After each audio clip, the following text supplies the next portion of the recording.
আওয়ামী লীগ এখন গুন্ডা লীগ, আওয়ামী লীগ এখন পুলিশ লীগ, আওয়ামী লীগ এখন মন্ডল লীগ। ওইটা করেই কেবল চলবার চেষ্টা করছেন, ক্ষমতায় থাকবার চেষ্টা করছেন, কিন্তু ওটা বেশি দিন চলবে না। এই যে অত্যাচার নির্যাতন করছেন, আপনারা জানেন পরশুদিন গণতন্ত্র মঞ্চ এই কর্মসূচি পালন করছিল, শুরু করেছিল বাংলাদেশ ব্যাংক থেকে। পুলিশ কর্মসূচি পালন করতে দেবে না। পুলিশ কেন এটা বলছে? আমি ভোট দেবো না, চলবে ভোট দেবেন আমার থেকে? আমি আমার পাশে আছে একবার, ওকে বলবো তুমিও ভোট দিতে যেও না। আমার ভাই, আমার বোন, আমার আত্মীয় আমার গ্রামের বাড়িতে থাকে, তাদেরকে বলবে ভোট দেবো না, ভোট দিও না। মানা করবেন আপনারা? আমার তো বলার দরকার লাগছে না, ওরাই ফোন করছে, ভাই এই ভোট তাহলে কি করবো? এখানে তো কোনো ভোট আসে না, কেউ ক্যান্ডিডেট ভোটও চায় না। সেই পরিপ্রেক্ষিতে আওয়ামী লীগ তাদের কর্মীদের বলছে, এই যে 2.5 লাখের গল্প শোনাচ্ছে মানুষটাই, তাদের কর্মী সবাই, প্রচার সবাই, মানুষ চায় না। নিজেরা মারামারি করতে করতে শেষ পর্যন্ত কোথায় পৌঁছাবে তা কেউ জানে না।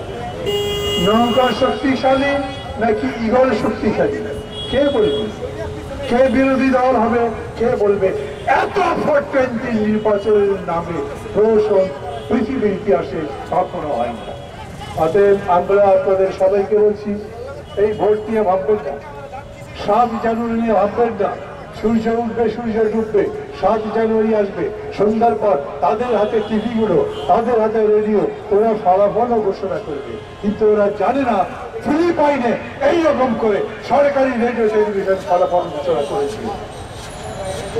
বেসরকারি একটি প্রতিষ্ঠান নিয়ন্ত্রণ ঘোষণা করেছিল যথার্থ ফলাফল কি। মানুষ পথে নেমে গিয়েছিল, লক্ষ কোটি মানুষ জানেন সবাই ফিলিপাইনে অভ্যুত্থান হয়েছিল এবং মার্কোস সরকারের পতন হয়েছিল।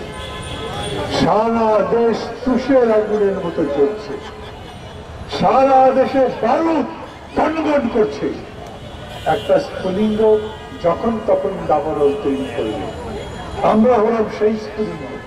আমাদেরকে পুলিশ হামলা করেছে, বাধা দিয়েছে। জানেন আপনারা এইখানকার যত নেতা আছে, সাইফুল, জুনায়েদ সাকি, শহীদুল্লাহ কায়সার, স্বপন, সবাই মাটিতে পড়ে গেছে। কিন্তু মাটিতে পড়বার পরে আমরা গণতন্ত্র মঞ্চে আবার উঠে দাঁড়িয়েছি। আমি ঘোষণা করতে চাই, যতবার মাটিতে পড়ি কিংবা আঘাত করে আমাদেরকে মাটিতে ফেলে দেন, আমরা রক্ত বীজের মতো গণতন্ত্র মঞ্চে আমরা ঠিকই উঠে দাঁড়াবো, আমরা উঠে দাঁড়াবো এবং অন্যায়ের প্রতিবাদ করবো। আন্দোলন চলবে, থামবে না। 7 তারিখের পরে এই আন্দোলন থামবার করে সুযোগ দেয়, যেতে আপনাকে হবেই আজ অথবা কাল। আপনাদের সবার সহযোগিতা কামনা করি। এই আন্দোলনের সাফল্য আমাদের কামনা করবার বিষয় নয়, জনগণ কামনা করে। ওই পরে গাড়ি থেকে নেমেছিলাম, এই পরে আস্তে আস্তে 4 জন মানুষ অন্তত সাবান করে বলেছে, স্যার আছি আমরা, আপনারা কোনো চিন্তা করবেন না। আওয়ামী লীগ যতই প্রচার করুক, ওগুলোর ধাক্কার মতো, ওগুলোর নিনাদ হয় না, বড় করে আওয়াজ করে না, মানুষ বিশ্বাস করে না ওই মিথ্যাচারের বিরুদ্ধে। তাই এই লড়াই অব্যাহত থাকবে। দোয়া করবেন সবাই। খোদা হাফেজ।